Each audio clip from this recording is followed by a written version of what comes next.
이게 제가 워낙 방송이나 보여지는 게 자기 주관이 강하고 막 강하게 말하다 보니까 저 같은 사람은 우상이나 롤모델이 없을 거라고 생각을 하더라고요. 남자라면 누구나 있는 게 우상이고 롤모델이거든요. 저는 가죽을 많이 입잖아요. 근데 이게 다 서사가 있는 거예요. 소위 정말 가난했어요. 경제적으로 셋이서 한 달 생활비가 100만 원도 안 넘었으니까. 근데 정말 감사하게도 부모님이 그렇게 힘들게 사셨는데 저는 그걸 모르고 살았어요. 저는 남자라고 꼭 사업을 하거나 팬일을 해야 된다고 생각하진 않아요. 근데 다만 이런 질문은 남자로서 꼭 해봐야 되지 않나. 이렇게 살면은 진짜 절대 안 돼요. 맞아요. 올해도 안 되는 사람이고. 제가 어린 시절이 생각나네요. 월간 사운드피플 오늘 공식적으로 3화인데 뉴스레터 멤버분들 중에 주제를 정해가지고 여러 가지 대화를 나누는 콘텐츠인데 2화는 보셨나요? 다이어트에 관련한 네. 잘 봤습니다.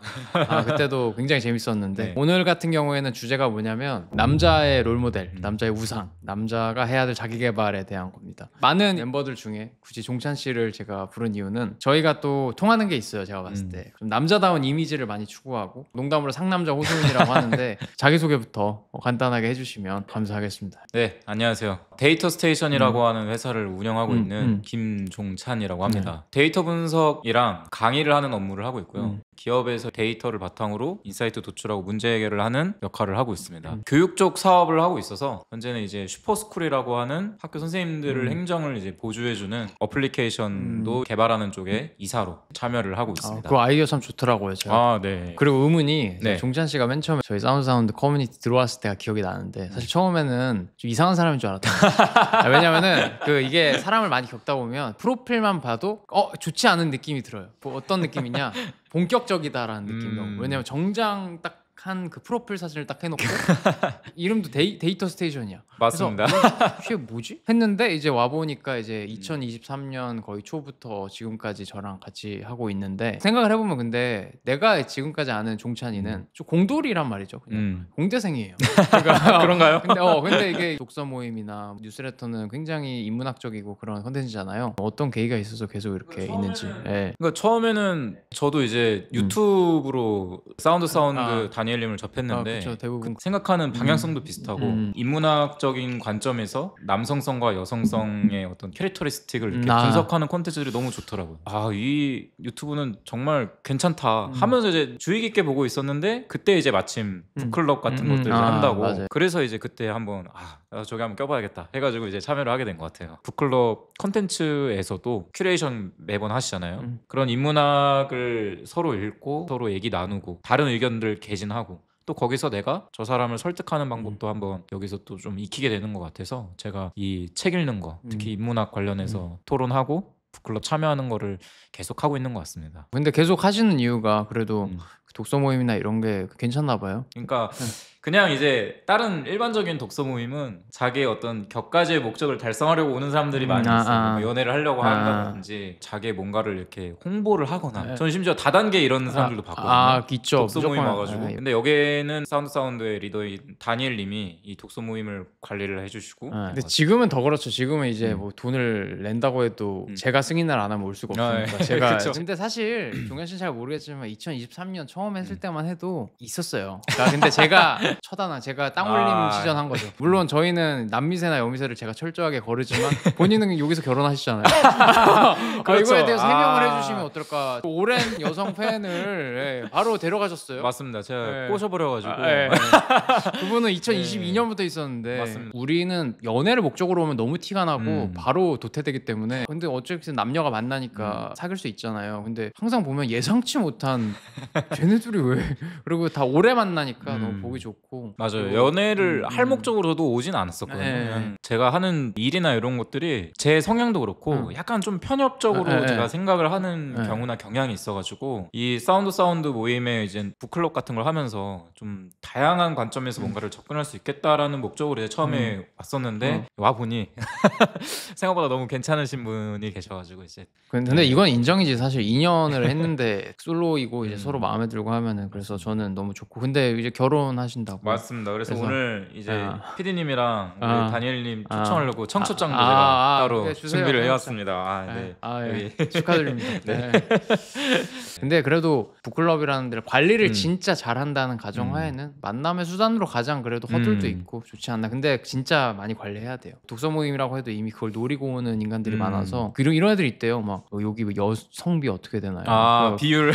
그런 그 지랄 하는 놈들은 아. 바로 근데 지금은 뭐 완전히 다 내가 다 세세 읽어보고 승인하니까. 자, 그럼 이제 좀 본론으로 들어가서 네. 동찬 씨도 그렇고 저도 그렇고 좀 남자다움. 그러니까 각자 좀 정의하는 남자다움은 조금씩 다르겠지만 좀 성숙한 남성성을 추구하는 사람으로서 어쩌다가 그런 걸 추구하게 됐는지. 저 같은 경우에는 그냥 아버지의 영향을 많이 받은 것 같아요. 아버지가 굉장히 남성적인 분이시기도 하고 그리고 집안 자체가 좀 많이 가부장적이라고 저는 생각을 해요. 물론 그렇다고 막 폭압적이고 이런 건 아닌데 중준 씨는 어떤 경로로 이런 걸 추구하게 됐는지. 저도 사실 집의 영향을 좀 많이 받기는 했어요. 아버지가 이제 가정의 방향을 이끄시고 명확한 기준이 있어야 되겠구나 살면서 그리고 기준에 대한 책임과 어떤 의무를 다해야겠구나라는 생각들을 잠재적으로 하고 살았던 것 같아요. 종찬 씨는 제가 들어보니까 아버지를 엄청 전적으로 많이 좋아하시는 것 같은데 네. 저 어릴 때는 사실 안 좋아했어요.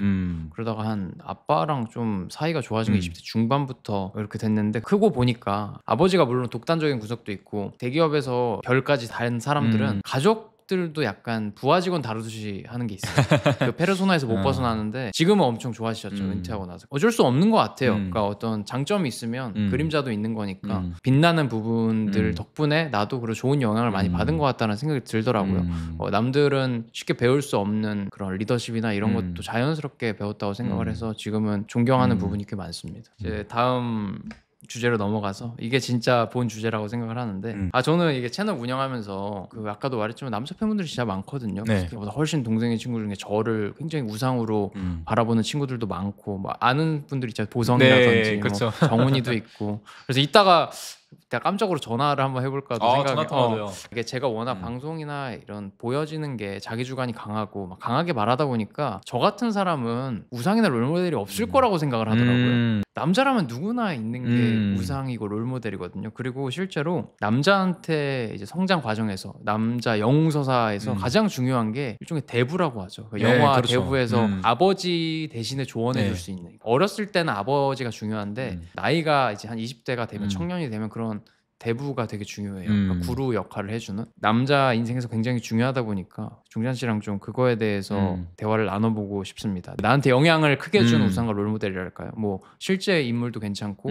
뭐 소설이나 영화, 드라마 속의 인물도 괜찮습니다. 이 남자들은 어쨌든 자기가 이렇게 생각하는 와 멋있다 하는 사람들을 이렇게 따라가게 돼 있잖아요. 그걸로 다 시작을 하는 거죠. 완전 다 모방하면서. 저 오늘도 이렇게 정장을 딱 입고 왔는데 아까도 말씀하신 것처럼 제 이제 프로필 사진도 정장이었단 말이죠. 그러니까 제가 정장 입는 걸 되게 좋아해요. 저 같은 경우에는 어느 롤모델에서부터 나왔냐면은 영화 아이언맨. 아이언맨을 아이언맨. 마블에서 아이언맨을 좋아하시는구나. 네, 제가 그 캐릭터를 어릴 때부터 저희 학창 시절 때부터 이제 그 캐릭터가 이제 서사가 쌓였고 이제 나중에 엔드 게임에서 이제 그 서사가 완성되는 되게 강렬한 캐릭터였잖아요. 가장 주인공이긴 하죠. 네, 사실. 그렇죠. 네. 그래서 그게 정말 멋있다.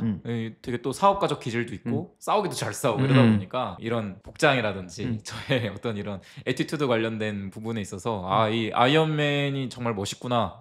좀 따라가고 싶다 해가지고 이제 특히 어떤 면이 좀 멋있었던 것 같나요? 저는 고난을 통해서 서사가 이렇게 쌓여가서 자기의 어떤 정체성과 방향이 완성되는 것들이 굉장히 좀 매력적이었던 것 같아요. 그리고 또 다른 영화 말고 있다면 영화 말고는 제가 어릴 때는 사실 이제 이 정장 같은 경우에는 진짜로 멋있다 해서 이제 따라한 거지만 좀 정신적으로 이제 제가 좀 쫓게 된 어떤 멘토 같은 역할을 했던 인물이 하나 있는데 이제 성경 인물 중에 이제 요셉이라는 인물이 있어요. 기독교시니까 네, 맞아요. 제가 이제 교회를 다니는데 거기에 이제 그 구약 성서에 보면은 그 야곱의 12명의 아들 중에 한 명으로 어렸을 때 아버지의 사랑을 독차지했던 인물이었어요. 그러다 보니까 형들이 이제 질투를 하는 거죠. 위에 10명의 형이 있고 아래 이제 막내 동생이 있고. 아버지가 아이를 많이 낳으셨네요. 네, 그렇죠. 12명의 부인도 둘에 첩도 있었어요. 근데 이제 아버지가 가장 아끼는 두 번째 부인이 첫 번째로 낳은 아들이어서 그 아들을 되게 아꼈던 거죠. 약간 재벌집 막내 아들 그거. 그렇죠. 그게 영웅서사에서 보통 그렇거든요. 그래서 형들이 이제 시기를 하다가 결국 형들이 사고를 쳐버립니다. 그 요셉을 이제 애굽이라고 하는 지금은 이집트죠. 그 나라에다가 이제 팔아버려요. 아버지 몰래 팔아버리고 아버지한테는 애가 이제 우리를 찾으러 왔다가 들짐승한테 먹혀서 죽었다. 그래서 거기서부터 이제 삶의 고난이 시작되는데 이 요셉이라고 하는 인물은 그런 고난들이 왔을 때에도 자기의 기준과 신념을 계속 지키면서 그런 것들을 이제 계속 넘어갑니다. 그래서 처음에 팔려간 이집트라는 곳에서 이제 그 이집트의 왕실 대장의 집에 팔려가요. 근데 거기서도 자신의 신념을 지키면서 행하다 보니까 그 가정을 다스리는 가정 총무가 됩니다. 근위대장의 가정 총무는 사실 지위가 굉장히 어떻게 보면 높은 거잖아요. 노예라고 하더라도 관리직이니까. 그렇게까지 갔는데 또 거기서 이제 또 시련이 와요. 그 시위대장의 아내가 요셉이라고 하는 인물의 어떤 외모랑 좋아하는구나. 성격이랑 어떤 그런 꺾이지 않는 그런 마인드를 보고 이제 유혹을 합니다. 이것도 재벌집 막내랑 똑같은데? 근데 거절당하면 이제 흑화하는데? 맞아요. 그래서 똑같아요. 거절을 당하니까 이 요셉을 음해를 합니다. 얘가 이제 나를 소위 성폭행하려 했다, 강간하려 했다. 그래서 실제로 감옥에도 가요. 쭉 갇혀져 있다가 거기에서마저도 계속 자신의 신념과 어떤 성실함을 버리지 않고 사람들을 이제 잘 대하고 하다 보니까 나중에는 이제 결국 왕 앞에까지 가서 그 능력을 인정받아서 이제 애굽의 총리가 되는 자리까지 가게 됩니다. 그래서 그 인물을 보고 자신의 꺾이지 않는 마인드, 중꺾마라고 하죠. 그런 부분들이나 이런 것들이 제 어린 시절에는 굉장히 크게 와닿던 것 같아요. 그래서 그거를 막 뮤지컬로 만든 카세트 테이프 같은 게 있거든요. 그래요? 그래서 어릴 때는 잘 때도 막 그걸 카세트 틀어놓고 자고. 진짜 좋아했나 보다. 네, 나는 정말 막 좋아했었어요. 아기 코끼리 덤보 이런 거 봤는데 근데 확실히 영웅서사의 공통점들이 있어요. 영웅들은 보통 시기 질투를 받죠. 어딜 가나. 왜냐면 능력이 있으니까. 그렇죠. 시기 질투를 받는데 물론 시기 질투를 받는다고 무조건 영웅은 아니에요. 그 역은 성립은 안 하지만 확실한 거는 이리저리 휘둘리고 이랬다 저랬다 하면 위기에서 벗어날 수가 없습니다. 그러면은 가상 속의 인물은 그렇고 실존 인물 중에서는 우상이나 롤모델이 있는지 좀 궁금해요. 일단은 우상이라 하면 제가 어떻게 보면 손을 뻗는데도 사실 닿을 수 없는 그런 느낌을 저는 많이 갖거든요. 그렇죠. 원래 우상의 의미는 원래 그렇죠. 근데 그게 저한테는 사실 아버지예요. 지금도 그렇지만 삶을 살면서 그 생각이 점점 커졌던 것 같아요. 내가 과연 아버지처럼 살 수 있을까? 했었을 때 그게 진짜 아무리 생각해도 안 될 것 같은데 이런 생각이 계속 드는 거예요. 아버지처럼 어떻게 저런 사람들을 다루고 되게 무례한 사람이라든지 아니면 성격이 안 맞는 사람들 이런 사람들을 대할 때도 되게 온화하고 부드러운 리더십으로 이렇게 끌고 가는 모습들이라든지 그런 것들을 하면서도 가정에도 충실하고 이런 모습들이 되게 저는 따라잡을 수 없는 우상 같은 존재다라고 생각을 돼서. 근데 이게 종찬 씨가 값비싼 자산을 물려받은 이유가 제가 이제 좋아하는 작가 중에 알랭드 보통이 말하길 부모가 자식한테 물려줄 수 있는 가장 황홀한 자산이 이제 정서적 유산이라고 말을 해요. 어떤 누구는 그런 부모가 그런 롤모델 역할을 해주지 못해서 그거를 정말 수만금을 주고 찾아다니기도 하는데 그거 자체가 이미 재벌이신 거죠. 그거 너무 감사하죠. 저도 물론 종찬 씨만큼 우상으로 바라보진 않아도 전 부모님한테 정말 많은 그 정서적 유산을 저도 물려받았다고 생각을 하고 모든 것의 근원이라고도 생각을 하는데 종찬 씨가 말씀하셨으니까 좀 저의 우상과 롤모델을 이야기를 해보면 종찬 씨는 정장을 입고 오셨잖아요. 근데 저는 가죽을 많이 입잖아요. 네. 이게 다 서사가 있는 거예요. 제가 가죽 옷이 정말 200개가 넘고 그리고 제가 좀 찢어진 청바지가 많아요. 근데 저는 한 20대 초중반에 이미 그 제 스타일이 결정됐고 유행이 계속 바뀌어도 전 그 스타일만 고수해요. 일단 저는 좀 실존 인물부터 말씀드리면 제가 20대 한 중반부터 굉장히 좋아했던 모델이 있어요. 김도진 씨라고 이름도 멋있어. 원빈 본명이야. 제가 좋아하게 된 계기가 뭐냐면 제가 좀 외모를 보여드릴게요. 네. 준비를 해놨어요. 약간 이런 진짜 식으로 남자의 표본이신데요. 이거 빡세요. 근데 본인도 그런 이미지를 추구를 하거든요. 근데 제가 처음에 감명 깊게 본 남자라면 한 번 좀 찍는 사진 올렸다 지우는 사진이지만 난 안 지운다. 지금 빨가벗고 이제 담배 피고 하는 거예요. 근데 이게 2015년이에요. 지금까지 안 지웠죠. 10년 됐네요. 그러니까 이 형이 뭐냐면 한 말은 다 지켜요. 자기가 한 말은 무조건 지키고 떳떳해. 대놓고 나 허세 부린다. 그러니까 막 이런 거 있잖아. 이게 엄청 짜치는 건데 되게 허세를 부리고 있는데 허세 부리지 않는 척하는 그렇죠. 사람들이 많아요. 근데 이 형은 나 허세 부린다. 그래서 어쩌라고. 나중에 돼도 수치스러워하지 않을 거다. 왜냐면 내가 그냥 경험이고 내가 좋아했던 거니까. 이런 거에 되게 감명이 깊었고 이분이 사실 옛날 사진을 보면은 그 도진이 형 그냥 도진이 형이라고 할게요. 네. 나한테는 형이니까 이 형이 나름 우리가 알고 있는 탑 모델들이랑 그 S팀이다. S팀 거기에서 동기이더라고요. 근데 외모 자체가 한국에서 먹히는 외모는 아니에요. 근데 그러다 보니까 일찌감치 자신의 길을 판 거죠. 지금 미국에서 살거든요. 근데 10년 전부터 게시물로 뭘 얘기했냐면 나는 미국에 가서 자리를 잡을 거고 거기서 결혼할 거고 부모님도 내가 챙길 거다 막 이런 자신감 있게 얘기를 했어요. 근데 지금 보면은 이뤘거든요 그걸. 어. 그 여자친구분이랑 결혼도 거기서 해서 정착했고 미국에. 그러니까, 네. 그러니까 원래 진짜 월세 막 7, 80대는 음. 정말 작은 데서 살다가 지금은 월세 수백만 원짜리 살고 살고 이 형도 격투기를 했어요. 그러니까 10년 전에도 막 복싱하고 주짓수가 퍼플벨트예요. 진짜요? 네, 그래가지고 엄청 잘하시는 굉장히 네. 잘하세요. 그러다 보니까 나도 그때 이 형이 복싱을 하는 거 보고 어릴 음. 때 아직도 기억이 나는 게 제가 처음으로 저 그런 거 댓글 진짜 안 달거든요. 댓글을 달았어요. 이 복싱장 어딘가요? 그러니까 한국에 가끔 올 때 거기 다니는 것 같아서. 근데 답장을 못 받았거든요. 근데 내가 그때는 서운했는데 내가 인플루언서가 되고 보니까 이해가 되는 거예요. 그 답을 안 그렇죠. 해주는 게 정상이에요. 그러니까 어쨌든 이분이 저한테 가장 매력적으로 느껴지고 계속 마음속에 있었던 거는 결국에는 종현 씨랑 똑같은 것 같아요. 자신만의 길이 확고하고 그리고 계속 밀고 나가는 거예요. 사실 뭐 한국에서는 이제는 제가 훨씬 더 유명해요. 근데도 저는 아직도 인스타 팔로우하고 있고 마음속에 우상이라고 생각을 하고 있습니다. 물론 이게 남자분들이 근데 아셔야 되는 게 우상을 숭배하는 거하고 진짜 좋은 롤모델로 삼는 건 좀 다르다고 생각을 하는 게 우상을 숭배한다는 건 다 똑같이 따라하려고 하는 거예요. 근데 그게 안 되거든요. 근데 태도는 따라할 수 있어요. 그러니까 예를 들어 저는 똑같이 모델이 될 수는 없지만 내가 하는 일에 있어서 태도를 따라할 수 있죠. 내가 한 말은 지키고 내 길을 계속 꾸준히 가는 거. 그래서 저를 이제 굉장히 좋아하시는 남자분들도 있겠지만 나 같은 사람을 똑같이 따라할 수는 전혀 없는 것 같고. 네. 가죽 옷 입고. 네.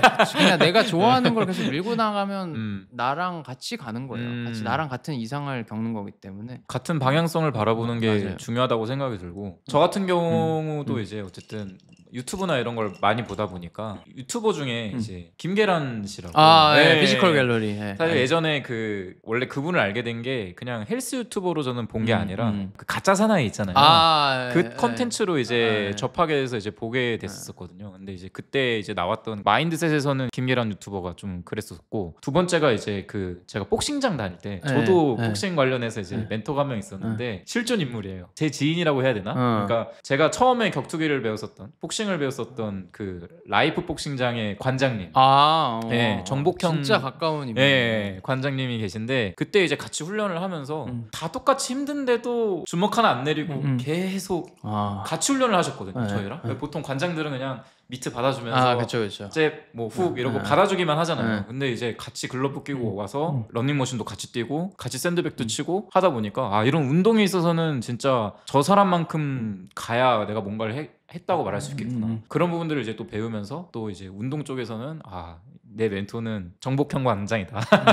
이렇게 이제 맞아요. 따라갔던 것 같아요. 맞아. 저도 한 사람한테 이렇게 하나씩 습득하는 것 같긴 하고 김계란 씨 같은 경우에는 사실 지금도 잘 활동하고 계시잖아요. 생각해 보면 엄청 오래된 분이거든요. 그때 시작했던 사람 중에 없어진 사람 진짜 많아요. 사실 살아남은 게 그냥 강한 거예요. 근데 보통은 다 주관 있는 사람들이 살아남고 저 같은 경우에는 또 다른 롤모델이라고 하면 브라이언 맥나잇이라는 가수가 있어요. 미국 가수인데 제가 가장 좋아하는 가수기도 해요. 근데 제가 어떤 거에서 옛날에 20대 초반에 감명을 받았냐면 노래를 진짜 잘해요. 말도 안 되게 잘하는데 노래보다 피아노를 잘 치고요. 피아노 치는 것보다 기타를 더 잘 치고 기타보다 농구를 더 잘해요. 직업이 가수인데요? 네, 직업이 가수인데 근데 제가 그게 너무 멋있는 거예요. 그래서 나도 저렇게 살아야지.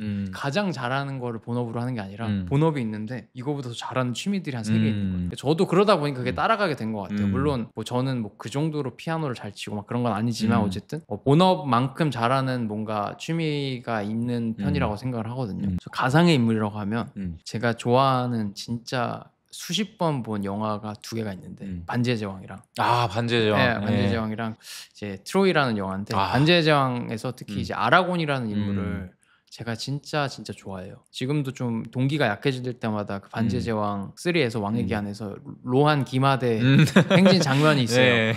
그거 보면 막 가슴이 뜨거워지고 진짜 이거 알람으로 할까 했는데 알람으로 하면 보통 그 음악이 싫어지니까 안 하는 거고 아라곤 같은 경우에는 이것도 굉장히 영웅서사의 한 부분이기도 해요. 그러니까 전형적으로 원래는 왕족인데 상황 때문에 떠돌아다니다가 다시 돌아오는 너무 멋있었던 게 이 사람한테도 이게 책임감과 진정한 리더란 무엇인가를 어렸을 때부터 배웠던 것 같아요. 왕이지만 언제나 항상 선봉대에 있고 굳은 일 다 도맡아서 하고 그리고 한 말은 지키고 누군가를 보호해주고 지금도 저는 그래요. 이런 가상의 우상이지만 제가 좀 삶의 선택이나 삶의 기로에 있을 때 아라곤이라면 어떻게 생각할까? 나도 모르게 그냥 그 소프트웨어가 각인이 돼가지고 정리를 해보면 도진이 형이라는 이제 모델은 자기가 한 말 끝까지 지키는 모습이었고 브라이언 맥나잇은 여러 가지 페르소나를 가진 사람, 아라곤은 책임감과 이상적인 리더십. 이게 그냥 지금의 저가 된 것 같아요. 그냥 물론 그 사람들처럼 이상적이지 않지만 항상 그거에 대해 부족함을 느끼고 그렇게 되려고 하는 편인 거고, 어쨌든 저도 뭐 이런 우상이 있습니다. 제가 문득 그래서 이 컨텐츠 기획하기 전에는 그 어린 이제 남자 친구들이 이제 저한테 막 돈을 막 사실 돈도 많이 없을 텐데 돈 막 많이 쓰고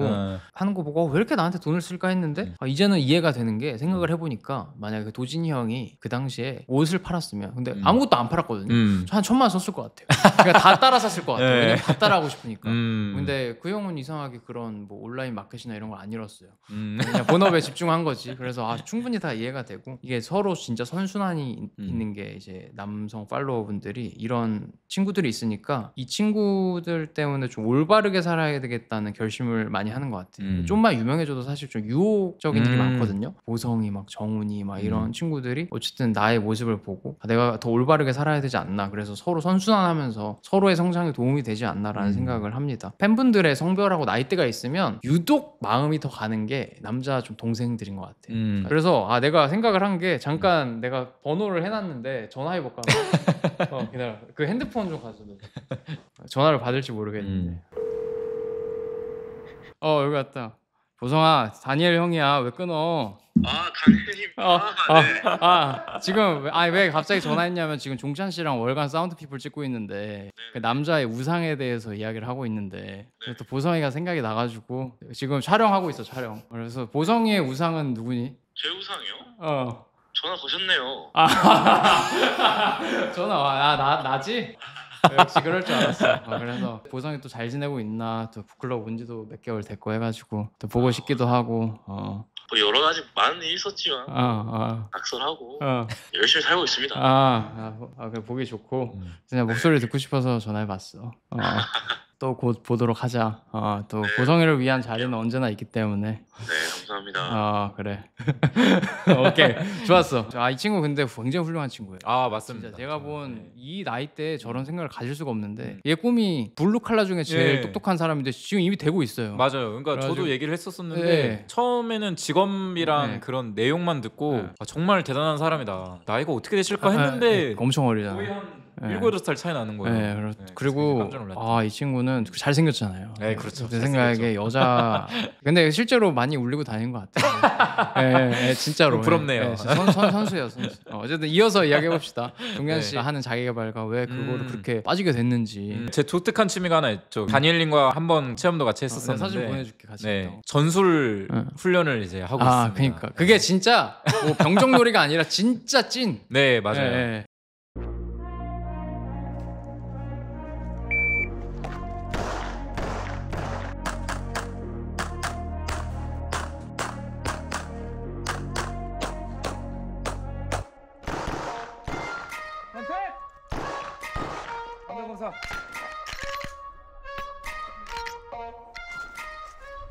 예전에 군이랑 같이 컨설팅을 했던 적이 있었어요. 이제 사격 자세를 측정을 해서 IoT 장비 같은 것들을 끼고 스트레스 사격이라고 하죠. 뛰어가다 멈춰서 쏘고 앉아서 쏘고 누워서 쏘고 이런 것들에 대한 데이터를 뽑아와서 분석을 하는 작업을 했었어요. 어쨌든 컨설팅을 하려면 제가 이 분야를 알아야 되잖아요. 맞아요. 그때는 이제 현역들한테 그냥 아름아름 속성으로 배우면서 막 훈련하면서 이제 컨설팅을 해줬었다가 군대 있었을 때 배웠던 거랑 진짜 다르고 재밌다, 그런 부분에 매력을 느껴서 그게 이제 취미까지 오게 됐었습니다. 같이 했었는데 그게 좀 어마어마하더라고. 왜냐면은 진짜 그냥 군대에서 하는 훈련을 해요. 맞아요. 연막탄도 까고. 저 그때 엄청 뺑뺑이 돌았거든요. 제일 재밌어요. 그러니까 그거를 하면서 뭔가 어떤 쾌감이나 뭐 어떤 의미가 있어서 계속 하는. 그 돈도 꽤 많이 쓴 걸로 알고 있거든요. 장비를 사느라. 엄청나게 썼죠. 거의 차 한 대를. 두 가지 이유가 있는 것 같아요. 첫 번째는 저는 이전에도 계속 그런 남성성을 추구했듯이 누구나 남자라면은 자기 것을 지키고 싸우는 법을 좀 알아야 된다라는 생각을 계속 했었거든요. 거거든요. 그래서 격투기도 했었던 거고 나의 가족과 나의 사회와 내가 속한 공동체를 좀 지켜야 하지 않을까. 여러 다양한 폭력으로부터. 그래서 좀 그런 원초적인 쪽으로 접근을 했던 것 같아요. 그래서 전술훈련 이런 걸 선택을 했었고 그런 생각을 갖게 된 게 책이나 이런 것들을 읽다 보면은 고대 로마에서는 시민권을 부여받은 남자들은 다 전쟁에 참여를 했잖아요. 그쵸. 군사훈련을 받고 정신적인 교육도 배웠지만 육체를 단련하는 훈련들 중에서도 특히 군사 관련된 직관적이고 단순하게 밀리터리 훈련을 한번 제대로 경험을 해봐야 되겠다. 또 두 번째로는 이게 훈련을 하고 나면은 그 어디서도 느낄 수 없는 숨이 차오름을 느낄 수가 있는 거예요. 되게 돌발적인 상황과 막 총에 맞아서 환자가 발생하는 상황도 생겨서 막 진짜 사람도 들쳐업고 막 뛰어야 될 때도 있고 그런 경험들은 사실 일상에서는 거의 못 하잖아요. 그런 부분에 있어서 그걸 해냈을 때 얻어지는 저만의 어떤 쾌감? 네, 이런 게 이제 있어서 그 취미를 이제 선택을 하게 된 것 같습니다. 그리고 또 이거랑 추가로 해가지고 격투기 하시잖아요. 저보다 네, 훨씬 그렇죠. 선배신데 네. 격투기에 대해서 왜 하게 됐고 어떤 게 재밌어서 왜 계속 하게 되는지. 격투기 또 아까 얘기했던 그런 전술훈련과 비슷한 맥락입니다. 일단 체구가 왜소했기 때문에 제가 그 추구하는 남성상이라는 게 어쨌든 말로만 힘 있는 척하고 하면은 사실 굉장히 짜치는 거잖아요. 의미 없죠. 네. 소크라테스도 레슬링 선수였는데. 그렇죠. 네. 그 그리스에서 그런 지덕체나 남자다움을 강조했던 철학자들도 다들 자기의 운동과 자기 건강한 루틴을 갖고 있었다시피 그래서 그런 부분에 있어서 저도 뭐 운동을 예전부터 하기는 했지만 복싱을 먼저 시작을 했었습니다. 언제부터 했어요? 이제 2년 좀 넘어갔었는데 좀 오래됐었어요. 그래서 좀 쉬다 하다 해가지고 복싱도 사실 우리가 일상에서는 누군가한테 맞을 일이 없잖아요. 되게 폭력적인 상황에 놓일 일이 없는데 딱 복싱을 하게 되면은 엄청난 스트레스와 긴장과 누구한테 맞는다라는 그런 생각이 주는 공포감이나 맞아요. 이런 것들 때문에 그런 것들을 이제 이겨낸 것도 그렇고 내가 이걸 좀 극복해냈구나 하면서 알 수 없는 그런 자신감. 근자감이 아니라 단순한 원초적인 상황에 놓여서 폭력을 당하지만은 않겠구나라는 그런 자신감들이 쌓이다 보니까 싸워야 될 상대다 아니다도 구분할 수 있고. 그렇죠. 맞아요. 격투기를 하면서는 오히려 더 제가 겸손해진 것 같아요. 그건 확실해요. 한 번은 복싱장에 되게 좀 추레하게 그냥 입고 오신 나이대로 치면 한 5, 60대쯤 되는 아저씨 한 분이 오신 거예요. 신발도 뭐 복싱화도 아니고 이러다 보니까 처음 오셨나 보다 하고 그때 이제 막 1년쯤 배웠을 때 제일 자신감 넘치고. 자신감이 쓸데없는 자신감이 막 올라갈 때 그래서 메스복싱 스파링 한번 하시죠 해가지고 했는데 제가 진짜 처참히 바디샷 한 대 맞고 헉헉거리면서 쓰러졌었던 기억이 있었거든요. 복싱은 뭐가 안 좋냐면 만두기 같은 그게 없어요. 맞아요. 그러니까 증거가 없어요. 그래서 파키아오나 이런 사람들도 옷 입고 있으면 그냥 저기 무슨 중국 공장 노동자처럼 진짜 생겼는데 뭐 이거 비하가 아니라 진짜 보잘것없는 그렇죠. 그냥 추레하게 생겼는데 갑자기 어깨를 쓱 하더니 한 대 맞고 있고 그러면은 모르는 거예요. 그래서 그리고 실제로 복싱이 진짜 타격기의 기본이긴 한 게 운동 스포츠 그 난이도 중에 제일 높대요. 왜냐면은 근지구력도 좋아야 되고 근력도 좀 있어야 되고 그리고 공포감도 극복해야 되고 막 이러니까 다 그렇죠. 신경을 써야 되니까 또 스파링하면 수싸움을 해야 되니까 저는 이제 동찬씨보다 한지 얼마 안 됐죠. 한 1년 됐는데 저도 느낀 게 격투기를 하나는 무조건 하는 게 좋다고 생각을 하는 게 일단 낯선 경험 그러니까 맞아볼 일이 없어요. 그리고 두 번째는 격투기라는 게 처음에는 맞고 이러면 기분이 안 좋단 말이죠. 감정적으로 굴게 되는데 감정적으로 굴면 상급자라면 더 맞잖아요. 맞습니다. 무조건 집니다. 무조건 더 맞으니까 좀 두려움과 공포 앞에서 이성을 유지해야 된다는 것 자체가 일상에서도 도움이 되는 것 같아요. 제가 그 대부라는 영화에서 제일 좋아하는 대사가 적을 절대 미워하지 말라. 왜냐면 그러면은 삶의 우선순위가 무너지고 결국에는 복수를 할 수 없기 때문에 이성을 유지해야 되는데 그게 딱 격투기 상황에 맞는 것 같아요. 그리고 또 그런 것도 너무 좋아요. 스파링을 하다가도 끝나고는 언제 그랬냐는 듯이 스포츠맨십 포옹해 주잖아요. 이거는 진짜 남자들한테만 있는 문화. 그렇죠. 싸우다가도 수고하셨습니다 끝났으니까 하고 뒤끝 없는 거죠. 이것도 그냥 일상에서 뭐 사회를 하거나 이런 거에 도움이 되는 것 같고 세 번째는 이건 스포츠적인 건데 복싱 같은 거 제일 못하는 사람들이 웨이트만 하는 사람들이 못해요. 왜냐면은 팔 힘으로 하는 게 아니잖아요. 맞아요. 이게 배워보면 알지만 이게 다 몸 틀어서 그쵸. 하체부터 해가지고 틀어가지고 힘을 주는 건데 골프, 테니스, 복싱 이런 거 다 똑같거든요. 힘으로 하는 순간 이제 힘 들어가면 나만 힘든 거죠. 그러다 보니까 이제 팔이라는 거를 그냥 도구로 쓰고 지렛대처럼 이용하는 건데 보완이 되는 것 같아요. 웨이트 트레이닝 같은 힘으로 하는 거랑 내 유연성이나 내 몸 자체를 전체적으로 이용하는 것 자체에 도움이 많이 돼서 그냥 여러모로 좋은 것 같습니다. 그러니까 저는 그리고 그런 거 관심 많았어요. 진짜 상남자들이 하는 취미라고 따지면 위스키도 있고 시가 이런 거 시가 이런 거 있는데 저는 위스키는 못 먹겠더라고. 한번 입문해 봤는데 이딴 걸 도대체 왜 먹지? 약간 이런 맛이 없나요? 근데 술을 안 드시잖아요. 술을 아예 안 해가지고. 저는 이거는 왜 이런 마누라 왔다. 잠깐 들어와요. 어서 오세요. 네, 제 와이프가 도착했습니다. 이 친구의 와이프가 왔습니다. 그 여기다 목소리만 안녕하세요 하고. 인사 잠깐 하고 가세요. 안녕하세요. 오케이. 여기 앉으세요. 어쨌든 저도 여러 가지 취미 해보니까 무슨 말 하고 싶었냐면 상남자가 따로 있는 취미가 있는 건 아니에요. 맞습니다. 그러니까 어떤 취미를 하든 어떤 직군을 가지든 직업도 거기에 따로 막 남자다운 사람이 있는 게 아니라 그냥 다 비슷한 비율로 있어요. 개발자 직군에도 남자다운 사람이 있고 뭐 악기를 다루는 사람 중에서도 남자다운 사람이 있고 그냥 어릴 때는 그걸 잘 모르니까 그냥 외형적으로 남자다워 보이는 거를 선망하게 되는 것 같긴 해요. 맞아요. 저도 뭐 어릴 때 그런 왜소한 거에 대한 나름의 컴플렉스랑 그냥 남성성을 추구하는 것 때문에 그냥 원초적으로 전술훈련, 격투기 이런 거를 접근하기는 했었지만 그냥 어느 스포츠를 가든 그냥 어떤 분야를 가든 그런 남성성이 딱 도드라지고 그런 분들이 계시더라고요. 오히려 맞아요. 저는 남자다움은 철저히 태도라고 생각을 하고 그래서 남자다운 취미가 따로 있는 게 아니라 오히려 외부 상황과 관련 없이 내가 좋아하는 걸 일관되게 하는 거 꾸준히 하는 게 하나 있는 게 진짜 남자다운 거고 무엇보다 저는 좀 전술훈련이나 격투기 같은 걸 되게 좋게 보는 이유가 막 보여주려고 하는 것보다 말씀하셨듯이 무언가를 보호하고 책임질 게 있는 사람들이 가지고 있는 능력이거든요. 성공하는 사람들은 성공한 사람처럼 계속 행동한다고 생각해요. 보통 성공한 사람들은 책임질 게 많은 사람이잖아요. 돈 많은 사람이 아니에요. 그렇죠. 책임질 돈만 게 많은 게 많은 사람이 아니죠. 성공한 사람인데 나 스스로를 계속 책임질 게 많은 사람처럼 만들고 그런 환경에 내던지면 자연스럽게 그런 방향으로 가지 않나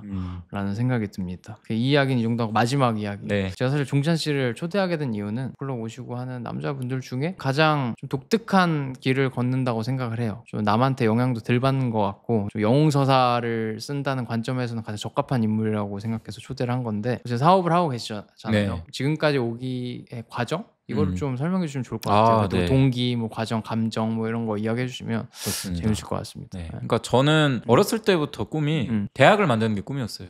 대학을 네. 만든다는 게 그냥 건물을 만들겠다가 아니라 결국에는 근데 종찬 씨도 보면 삶의 기로에서 다 행한 거죠. 두잉한 거죠. 맞아요. 그냥 했어요. 가진 게 없었기 그런 때문에. 것들이 보통 잘 돼요. 내 몸부터 나가는 거 너무 인상이 깊고 그 독립을 20살 때부터 하셨으면 근데 맞아요. 왜 그렇게 빨리 나오시고 그게 그냥 가정에 불화가 있고 이런 건 아니고요. 부모님 생각도 조금 이제 마인드 자체가 너 이제 성인이니까 네가 알아서 네 인생 살아야지 이런 마인드였고 어릴 적 때부터 이제 그런 얘기들을 매번 해오셔서 20살 되면 독립해야겠다 해서 독립해서 나오게 됐고요. 그런 것들이 또 사업을 하는 데 있어서 굉장히 중요한 포인트가 됐던 것 같아요. 만약에 거기서 이제 제가 계산기를 두드리고 어떻게 하면 그냥 돈을 더 모아서 좀 더 편하게 취업 준비하고 또는 사업을 준비할까 이런 생각을 했었으면은 제가 이렇게 사업을 크게 막 벌리지 못했을 텐데 그때 이제 그냥 그런 거 없이 일단 나가서 뭐 해보지 하고 그냥 내쳐지니까 안 할 수가 없는 거예요. 학원 처음에 1년 운영할 때도 편의점에 라면 2+1 이런 거 행사하면 싹 쓸어와가지고 그거 먹으면서 그냥 했거든요. 그냥 하자 지금은.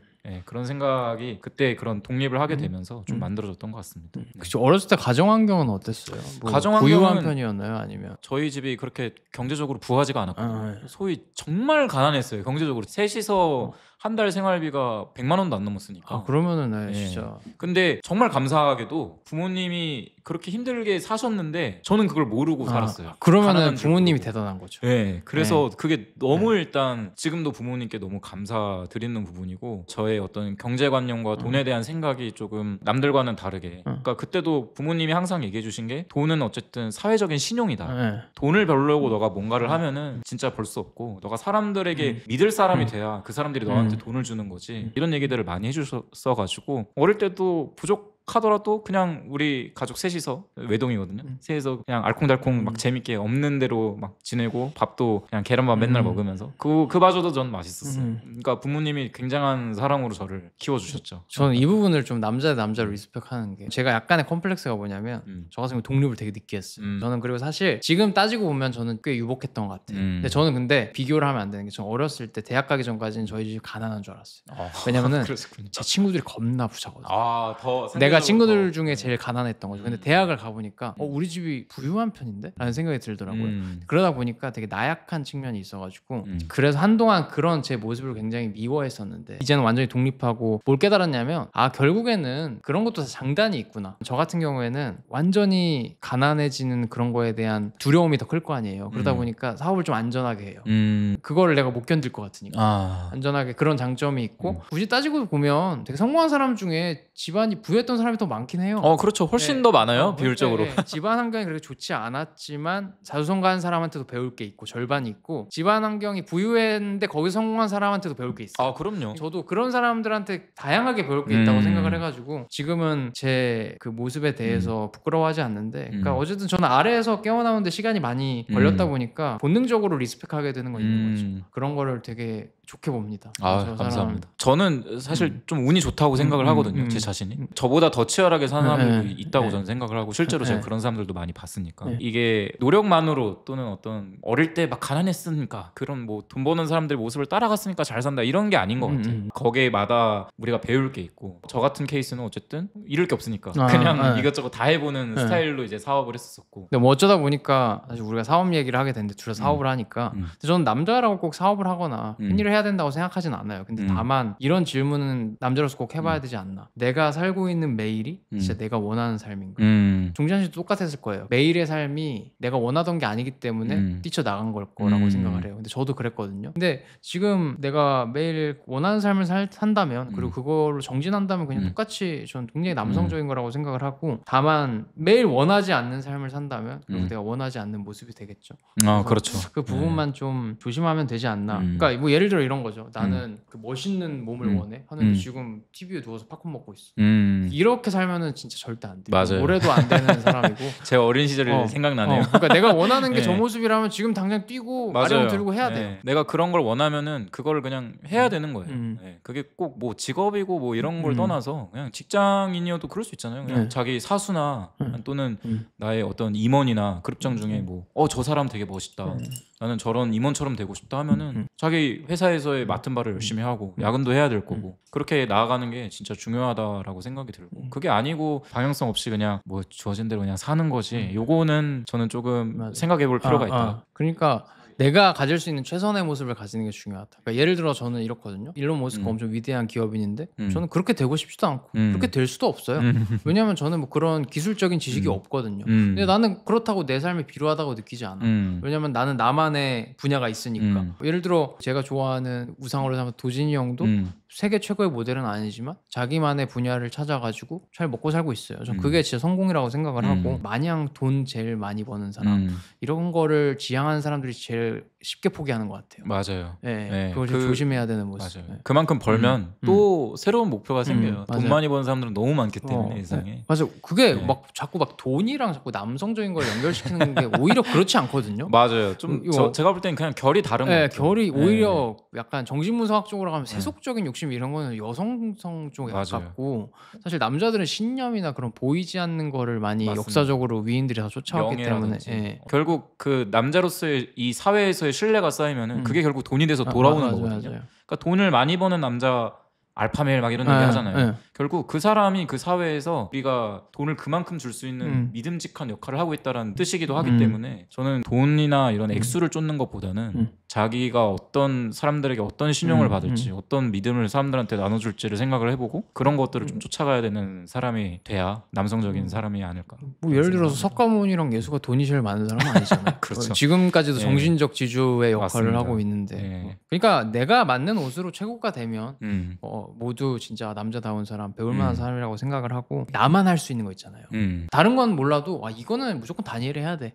이런 좀 분야가 있으면은 저 그냥 성공한 삶이라고 생각하는 편입니다. 그런 거를 만들려고 항상 노력하고 있고. 맞습니다. 동의합니다. 이제 저희가 말했던 게 결국 제가 좋아하는 칼융이 말하는 최고의 나가 아니라 최선의 나를 지향하는 모습이고 가장 건전한 심리 상태이자 영웅서사를 쓰고 있는 사람들의 전형적인 모습이 아닐까 싶어요. 그래서 우리도 아직 영웅서사의 초기를 써나가는 남자로서 나름대로 그 영웅서사를 써가는 남자라면 다 응원하고 리스펙하는 문화가 있었으면 좋겠어요. 막 요즘은 사회가 이런 남성들의 영웅서사를 폭력성이라고 간주하기도 하고 또 평가절하하는 측면이 있잖아요. 이때 가장 좋은 질문은 알바야? 알바야? 너가 뭘 할 수 있는데? 약간 이런 마인드는 진짜 중요하다고 생각합니다. 이거부터 질문을 하는 게 남자다움의 첫 단계라고 생각을 하고 그래서 신경 쓰지 말고 우리도 잘 되고 나아갔으면 좋겠고요. 오늘 찾아오셔서 감사합니다. 네. 밖에서 할 수 없는 얘기를 이렇게 좀 속 시원하게 한 것 같아요. 그러니까 북클럽 하는 것만 하다가 콘텐츠 제작의 당사자가 되니까 어때요? 어떻게 나올지 좀 궁금하죠. 그렇죠. 이게 너무 못생기게 나올까 봐 사실 걱정인데 보통은 마음에 안 들긴 해요. 근데 인터뷰 정도가 사실은 이제 많이 안 해봤는데 이렇게 또 편안하게 자리 만들어줘서 너무 감사드립니다. 내가 요구한 게 있는데 네. 차 한 대값 뽑은 장비들 있잖아요. 네. 이게 얼마나 전문적인지 보여주시면. 아 알겠습니다. 장비를 제가 좀 간단하게 영상, 조금 네, 간단하게 좀 소개해 주세요. 해보는 네. 시간을 잠깐 갖도록 하겠습니다. 제가 종찬 씨랑 여기서 같이 훈련 연습을 한 적도 있거든요. 진짜 어마어마한 장비들이 많습니다. 제가 그냥 헤드기어랑 방어구만 조금 꺼내서 아 이게 무슨 내가 그냥 간단하게 가져오라고 했는데 왜? 사실 이게 제일 기본 중에 기본이라 일단 요거를 여기 두고 이렇게 와 이게 조끼 얘는 벨트 건벨트라고 부르죠. 진짜로 이게 군용 장비거든요. 저도 이제 미군 장비를 받아봐서 아는데. 네 맞습니다. 네. 네. 제가 차 한 대를 태워서 모았던 네. 장비고 요게 이제 플레이트 캐리어라고 하는 조끼예요. 그러니까 저는 미군 그러니까 카투사 있을 때 IOTB라고 배웠어요. 네, 그렇군요. IOTB. 네. 네. 여기에 이제 뭐 휴대전화 같은 것들 낄 수 있고 탄창 같은 거 있고 안에는 방탄판이 들어갑니다. 네. 지금은 이제 스펀지를 넣어놨는데 그리고 요게 이제 진짜라고 말할 수 있는데 그냥 이렇게만 보면 방탄 기능이 있는 헬멧이거든요. 근데 이제 여기에 부착물들이 가격이 좀 많이 나갑니다. 그거는 무슨 뭔가요? 뭐 요거는 카메라입니다. 적외선 카메라. IR이라고 하죠. IR 방을 비추면은 카메라가 촬영을 해주고 그리고 이제 요렇게 이게 이제 군용 야시경입니다. 이 야시경이 이제 엄청난 고가의 얼마 정도 돼요? 요거는 한 700만 원 정도. 네, 6, 700만 원 정도 하는. 근데 뭐 저도 뭐 악기 같은 거 비싼 거 사니까 네. 근데 대단하네요. 네. 밤에도 임무 수행을 해야 되기 때문에 요런 장비들을 이제 실제로 차고 훈련을 같이 임하고 있습니다. 훌륭합니다. 감사합니다. 소개해 주셔서. 정말 진짜 이런 건 처음 봤어요. 옛날에 종찬 씨 차를 보고 이 사람은 도대체 정체가 뭘까? 그러니까 나를 암살하러 온 요원인가 싶더라고요. 월간 사운드 피플 3화. 네. 월간 사운드 피플 3화 여기서 마무리하도록 하겠습니다. 남성성을 쫓는 밀덕의 이야기였습니다. 오케이. 감사합니다.